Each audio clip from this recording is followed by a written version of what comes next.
Welcome everyone to today's Rare Birds Mentor Lab, from identity to influence, building inclusive innovation across cultures. This is the second session of our diversity and allyship series. And my name is Tegan. I'm the Partnerships and Community Manager here at Inspiring Rare Birds. Today I'm joined by Deepa, who is the founder of POC Beauty and Chandralaya School of Dance. To begin, and in the spirit of reconciliation, Rare Birds would like to acknowledge the traditional custodians of country throughout Australia, and I would like to recognise the Awabakal people, the traditional custodians of where I'm broadcasting from today, and their connections to land, sea and community. We pay our respect to their elders, past and present, and extend that respect to all Aboriginal and Torres Strait Islander peoples. For those who are new to the Inspiring Rare Birds community, our mission is to support and promote diversity and inclusion where opportunities in entrepreneurship and leadership exist equally for everyone. We are best known for our mentoring programs, but we also offer a range of educational masterclasses. We host online and in-person events, providing people with the opportunity to build their networks and grow in the Rare Birds community. If you'd like to learn more, please indicate your interest in the survey at the end of today's session, or you can reach out to me or anyone on the Rare Birds team. If you would like to interact today, we have a chat function over on your right-hand side. Feel free to introduce yourself, make comments and connect with others. You'll also see a Q&A tab. We will have a Q&A session with Deepa at the end of today's session. Feel free to pop your questions in there and we will get to them at the end. Now I'd like to introduce Deepa, who is an award-winning entrepreneur and cultural leader whose work bridges tradition and innovation across the worlds of business and the arts. As a founder and artistic director, Deepa brings together lived experience, strategic insight, and community-first values. Her work champions inclusive entrepreneurship, multicultural storytelling, and the development of creative ecosystems that reflect and celebrate cultural diversity. Welcome, Deepa. I'm really excited to hear your story today. Thanks, Tegan, for having me. Such a pleasure to address this audience. Well, I'll hand it over to you now, and come back to you in a little while. Sounds great. Thank you. Hi, everyone. Such a pleasure to be here to talk about a very important topic that's very close to me and to many others. And we'll get straight into it. One of the first things I do is when I start presentations of this topic, I always start with a quote, and I want to start with a quote and hopefully it'll resonate towards as we get to the end of the presentation. So your identity is your superpower, regardless of what your identity is and your background is, and it should never be looked at as part of as an obstacle. We'll just sit with that statement and see how you feel throughout this presentation. Now, it's important when I talk about identity, as whether you're in the corporate space or you're in the entrepreneurial space, it's very important to understand the numbers, the statistics behind such an important topic. And it sets the scene on the landscape that we're looking at. And it also helps you understand some of the realities that are happening out there in the business and corporate world.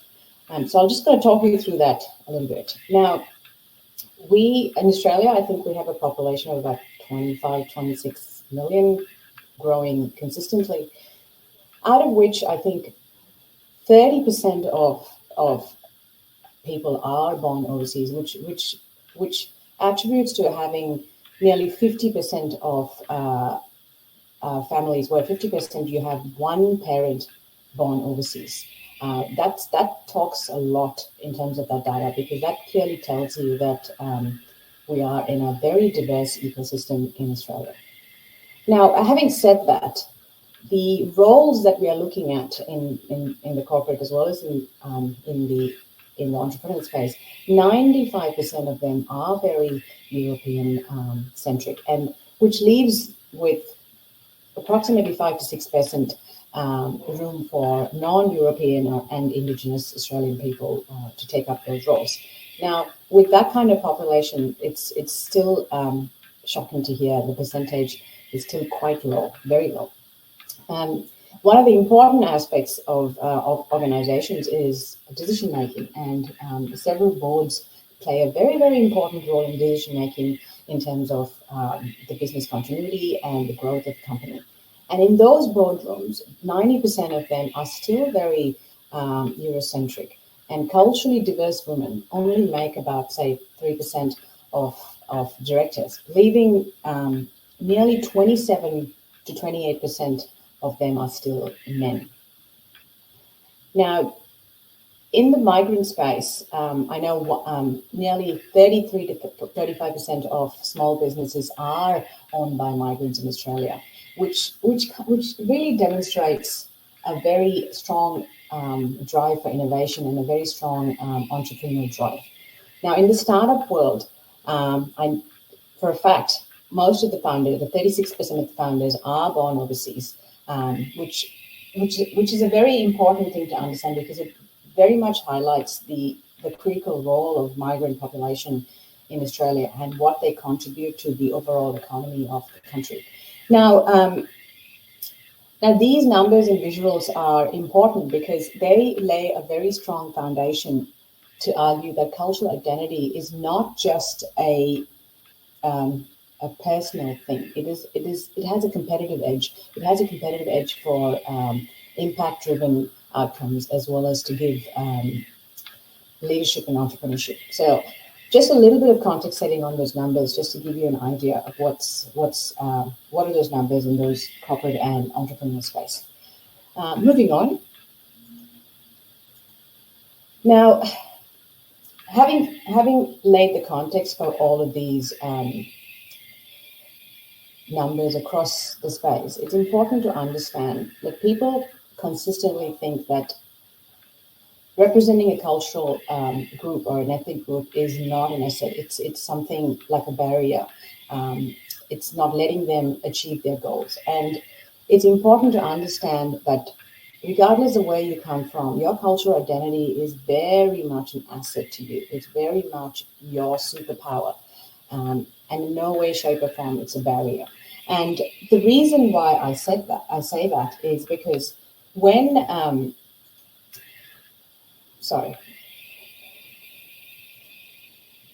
so when you come from a different space, you're constantly navigating two different worlds, being a migrant or coming from a different background.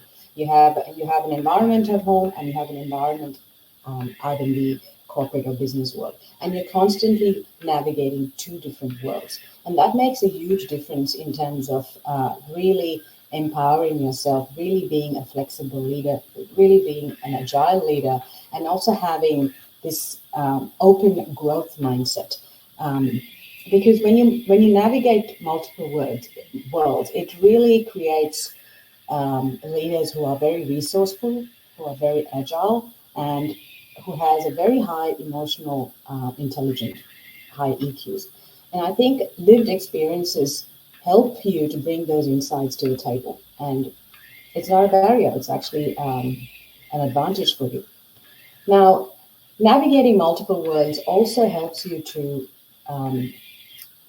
adapt yourself in different situations, whether you're in middle management or senior management. It helps you to understand, because your lived experiences teaches you lessons and builds the resilience in you. And I think that is a great advantage for people to have in terms of where they come from and the lived experiences they have. In the entrepreneurial space, many entrepreneurs start initiatives, whether it's a product business or is a service-based business, from, say, skincare to tech. Many of these initiatives come from pain points because they don't have representation, or their needs are not met, or it is a very underrepresented need that has not been looked at. And that causes, that is a major factor for innovation. And that is one of the reasons why you have so many entrepreneurs at the moment, because there's something lacking in the ecosystem that they have this passion to build and provide for the audience. So cultural identity definitely is a massive contributor for innovation in what you want to do and creating that. Now, I will talk about cross-cultural fluency because I think it is a massive advantage in both the business world and in the corporate world, because it allows you to be flexible, it allows you to manage things with compassion, and it helps you to be very adaptable in understanding the opposite side. And there's a lot of training that is available at the moment through organizations, but I think that is a very important thing that corporate companies must have, especially for middle to senior management. That really sets the tone for relationship building, especially if you're working with offshore teams. Now, cultural identity, because of lived experiences, I think it's important to understand that when you have different people from different perspectives, you actually start to challenge the status quo. When you have different people in the room, you have multiple perspectives, and multiple perspectives gives you beautiful solutions, which can then expand to results. So going back to the previous slide where we had this 90% of the norm being a certain ethnic group, you kind of limit yourself to understanding the broader ecosystem. And so the results are not seen to that greater extent because the people who are sitting there are not fully represented of the entire organization. So these are some of the very key points to understanding why cultural identity is actually an asset and not a barrier. I do want to pop a question here, and feel free to type in what you think this is. I think it's important to understand what your take on this question is. And I'll come back to it a little later.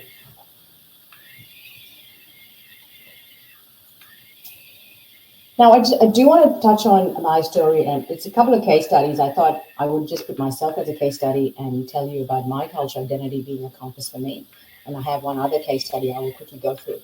I'm a South Asian Australian founder, but my background is very much rooted in the IT space. I've done nearly 25 plus years of information technology, primarily in the business architecture and business transformation space across quite a few industries, financial services. I've also been a management consultant. I've worked with education, transport, superannuation, and so on. And when I started the companies, and I think I first set my foot into entrepreneurship in 2018, like 7 years ago.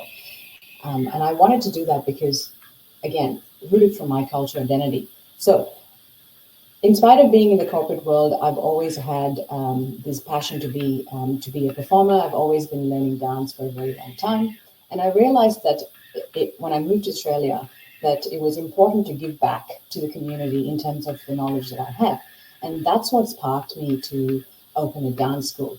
Now, when I put a founder hat on, what strikes me is I didn't want to be just another dance school. I wanted to make sure that what I'm imparting in people helps them to build a stronger identity based on where they come from. And art was one of the ways that I could actually relay that message. So that's one of the reasons I started Chandralia School of Dance. And the other reason I also started that was when you represent yourself in a Western society, when you have multiple ethnic groups in the place, you have to start talking about your cultural exchange. You have to talk about where you come from. So if you don't talk about it, the other side is never going to understand. So we have a large South Asian population, and our school really talks to other genres and other artists because the cultural exchange that we do is absolutely powerful because we start to realize that there are so many similarities with us, and we're not much different except for a few tweaks here and there. So it's important to have that. So when cultural exchanges happen through art, through business, in the corporate world, I think it's important to understand that you start to respect the other side better because you nearly get to know the other side. And that was one of the main reasons I found Chandralia, because I found that that was lacking to a great extent. Now, my early challenges is as normal as any founder would come across. rehashing yourself as a performer, as an artist in the artistic community is quite challenging. So re-establishing yourself is very hard, especially when you don't have a playbook to look at. You have to create a playbook. And till today, community is my core. And sometimes you also have to challenge the community and also respect the community for the support they're giving you. And across all of this, imposter syndrome is something that I go through even today, but it's a bit more manageable in terms of understanding what your purpose is, and you come back to your roots and you come back to your pillars, and then you work towards achieving your goal. So it's really hard to work through imposter syndrome. I think the main thing for a founder is to be really mindful about it and accept it, and then keep working through your goals. So my turning point was really embracing my identity as a strength, and that's how Chandalia was born.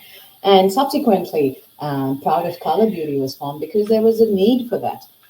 We are nearly 25% of the population and growing consistently, yet we are not represented in the aisles of Sephora and Mecca and other stores, because we people of color are actually do have very, very clear different requirements in terms of your skincare, and we're not quite represented in that space to provide solutions. And so I saw the need, and I saw that need primarily because of Chandralaya, because I started talking to the community. There was a lack of education, and I realized, okay, this is something I could do, because as an artist, you start to take care of yourself inside out. And so all the research I did really pushed me to start Proud of Color.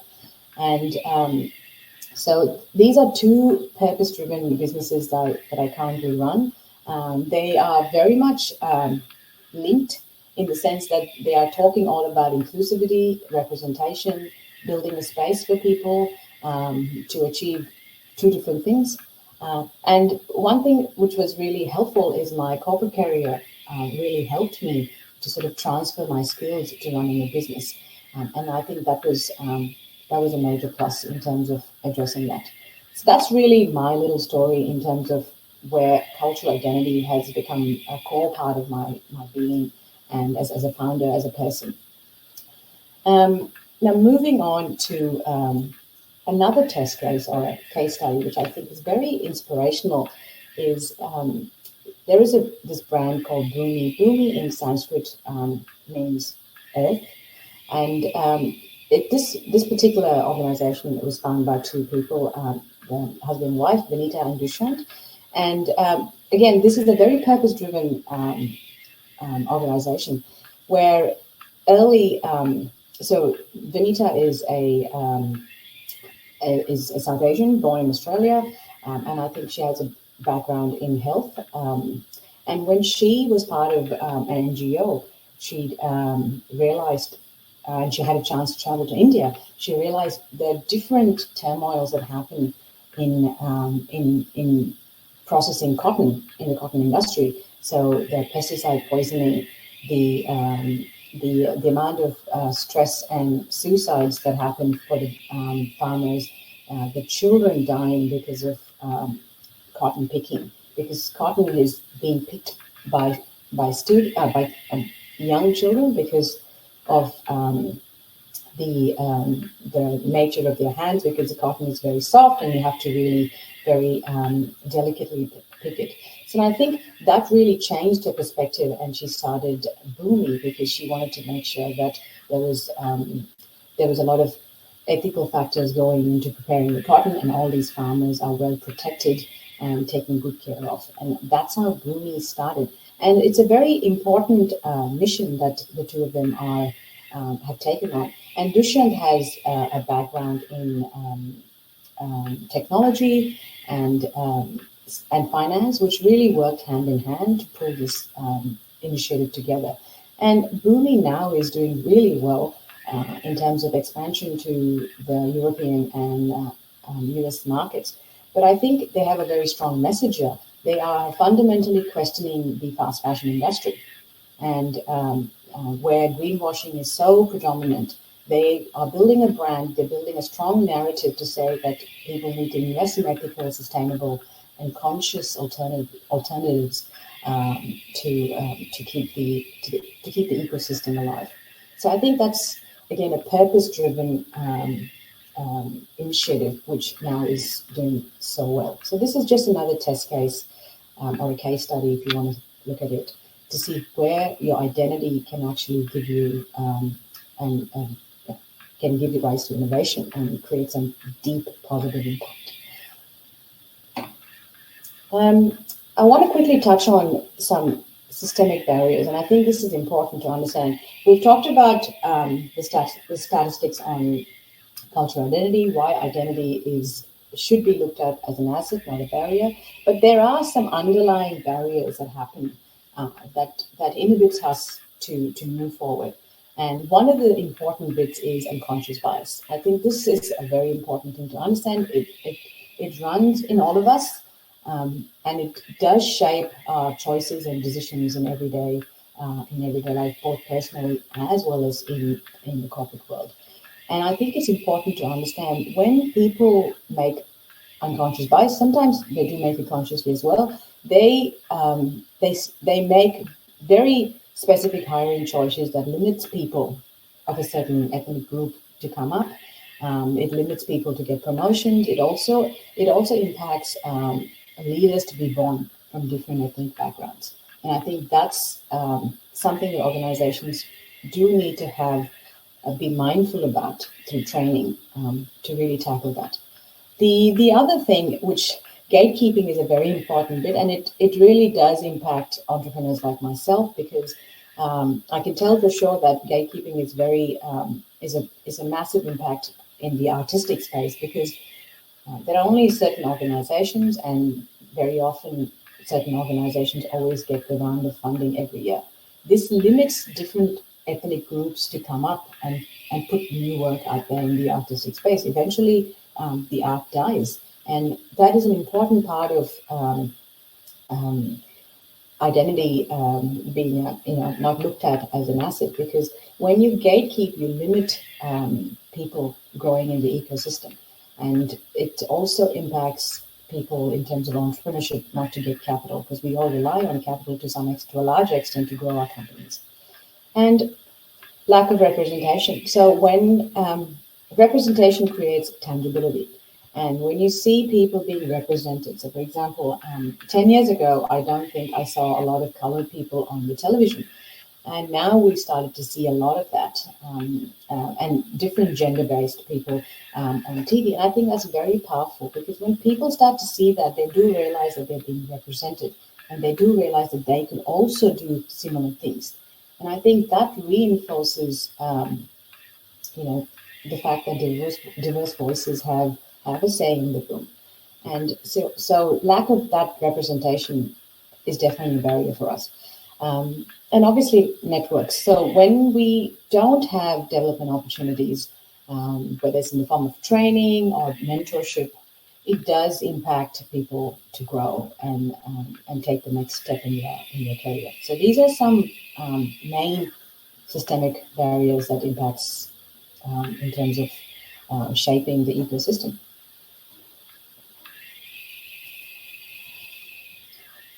Now, I've got two slides here in terms of talking about inclusive ecosystems. They do matter. So I've talked about, so I'm going to talk about how it matters for an individual in the corporate space. I think as an individual, whether you are at a middle management or lower than that, or a senior management, it's really important to understand that one needs a few elements to work in parallel in order to sort of really bring you up. So an individual does well when they have better development opportunities. When senior management understands the cross-functional side of the ethnic groups and what drives people and gives them opportunities, they're now being presented with things to develop and go up the ladder. Mentors and coaches are very important, I think. Very important in the entrepreneur space, more so important in the corporate world. I think it's important for the management to start looking at providing that training system or that system in place for people, especially if they want to grow in the role and take on complex roles in the future. Now, it's always important to have an inclusive workplace culture. So, cross-cultural fluency, there's so many organizations who do that training, and having to tap into that is a massive advantage, because when people feel they belong, they're going to be contributing better to the workforce. And it's important to have that, spend the time and money training the people to have that inclusive workplace culture.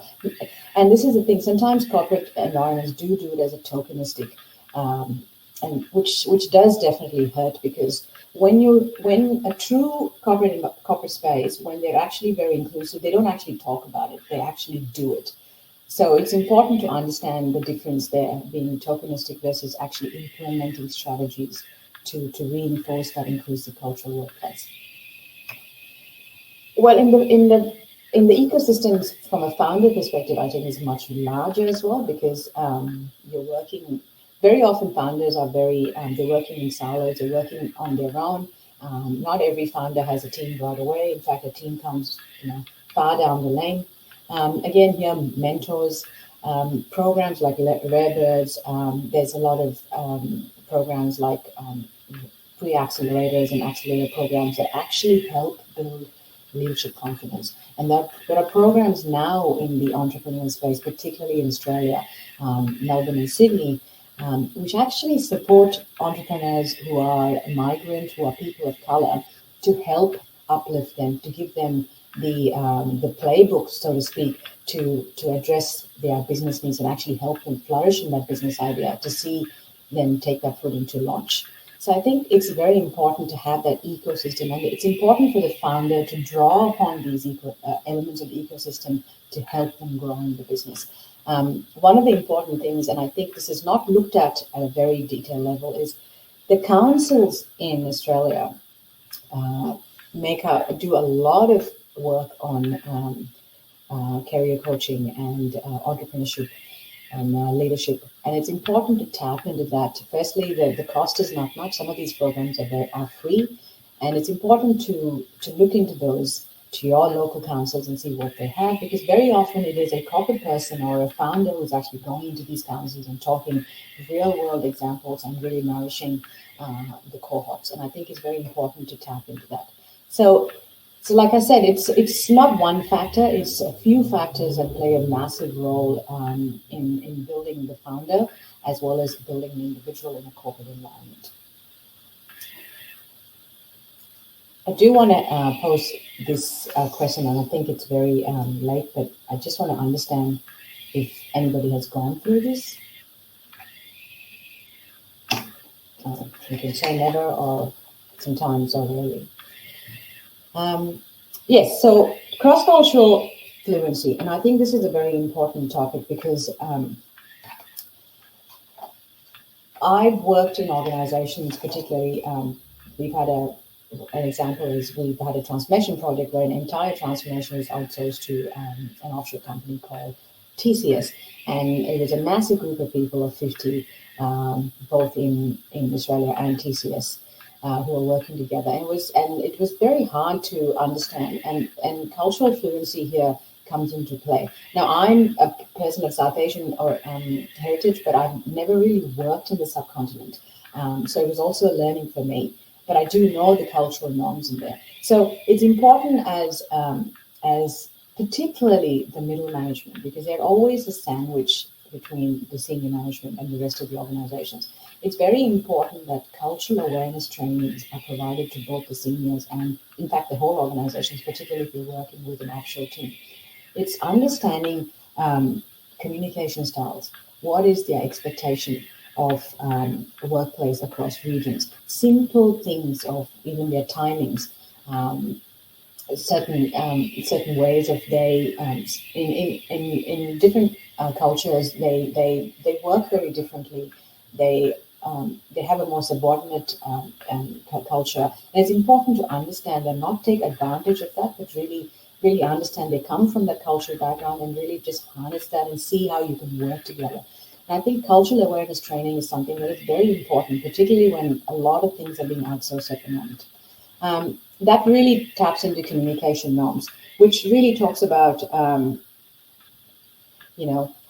what is the way that two parties need to communicate with each other? What is that norm? How do we have to set that? And setting that tone is so important, particularly if you're in a long project for 12 to 24 months. It's really important to set that context for the entire team.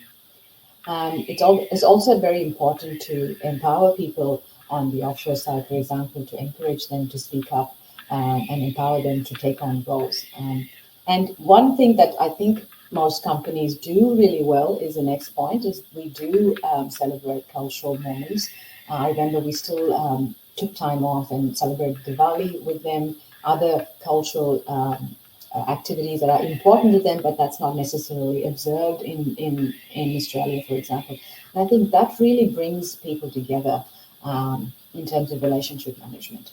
And embedding inclusion in leadership development, having people being represented in leadership is absolutely crucial for somebody to look up to them and actually work together. And I think that needs to be lifted to a great extent in corporate spaces, because right now it's still very low in terms of numbers. And one of the things I think really works is building a buddy system. So when you have regional teams working, it's good to complement a buddy on the other side, so they can set the tone, and then that can be funneled through the rest of the team. And that buddy system has to come from top, from a senior leader to a middle management to a team leader, and so on. And I think when organizations collectively do a lot of these things, it's definitely going to work in terms of relationship management and through the success of the project that they're currently working on. Yes, so this next one is important to understand, allyship in action. And I was looking about how to tackle this, and I thought I should just make it very easy and just say do's and don'ts. And it's not just it's one size, just these points. There could be other points, but these are the points that came to my mind. The do's, we don't generally, in corporate environments, particularly when you're surrounded in a big meeting room, you don't generally listen actively without being defended or being defensive. And I think that plays a massive role in having very powerful conversations resulting in good outcomes. And it's important that people speak up in rooms where we feel that we may not have a voice. And a lot of people do downplay that. I've realized in my corporate space, and it's always important to talk good about others, especially when they're not in the room. You really lift people up, and I think it's important to do that, because it really puts a lot of credibility about the person, credibility about you, and also credibility about what you represent in your role. And challenge bias, and when you see some sort of microaggression happening, just challenge it. Don't stay away from that, because staying away, you're actually doing bad for your role as well as the people you represent. Don't center your own feelings of guilt. Think big picture, and don't do allyship for credit. Be genuine about it. And obviously, when you're supporting somebody, you don't interrupt them. You let them go. You let them speak, and you actually support them. And obviously, one story doesn't fit everyone. Everybody has a unique story, so don't assume things when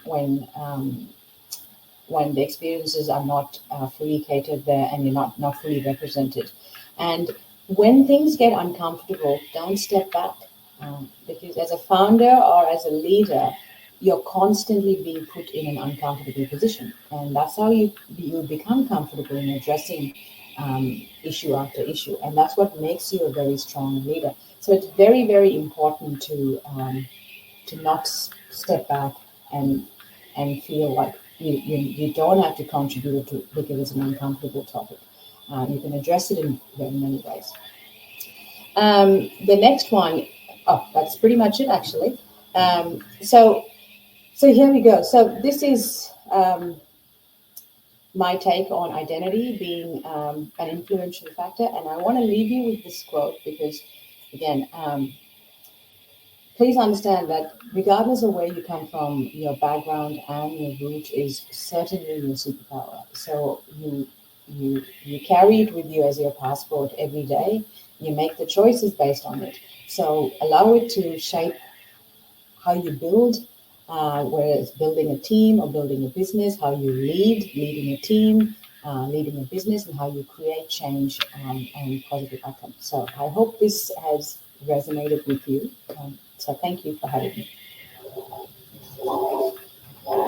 Deepa, thank you so much for sharing your insights and a little bit of your own journey with us today. You spoke about cultural identity as a business strength. Are you able to share a moment when you were able to embrace your cultural roots that directly influenced a decision that you've made? Oh, several times in my founding journeys. I think one that recently comes to my mind is with Proud of Color Beauty. We are just about to work on. We're actually working on a cosmetic a set of products with skincare infused ingredients, and we were working on packaging. And when you're working on packaging, in my mind as a founder, I want to be very simple, trying to get the product as fast as possible into the consumer's hands, but not compromising quality. But I started to feel like I was going very minimalistic because generally the beauty industry is quite Eurocentric and they want this very minimalistic view. And then I said to myself, who am I creating this product for? Who are my audiences? And I represent a culture that's quite colorful. And so I had to make that switch in my head to say, now the packaging of this product is going to look something very different because it represents where I come from and what the brand actually represents. So that's one element of it, I guess. Yeah, great. And I mean, you are obviously in quite a creative space, working between your dance school and the beauty industry. How do you find navigating the entrepreneurial space as well as the artistic space, and how do you balance that tradition and innovation? Oh, great question. I think I look at it like two sets of people, like tradition from an ancestor point of view, and then innovation in terms of the future audience. And I think both are important because I respect both, and both are teaching me lessons. From an artistic point of view, I think I'm very, I work on discipline, technique, and traditions. And at the same time, I want to open voices for open the doors for contemporary voices, not compromising the roots and the traditions. And I think that's how I balance my artistic side. From the business side, I think it's all about, from the POC side, I think it's all about keeping my pillars of representation and who my audiences are, what my community is looking for, and what problem am I solving. And I think that's really how I'm going about balancing both.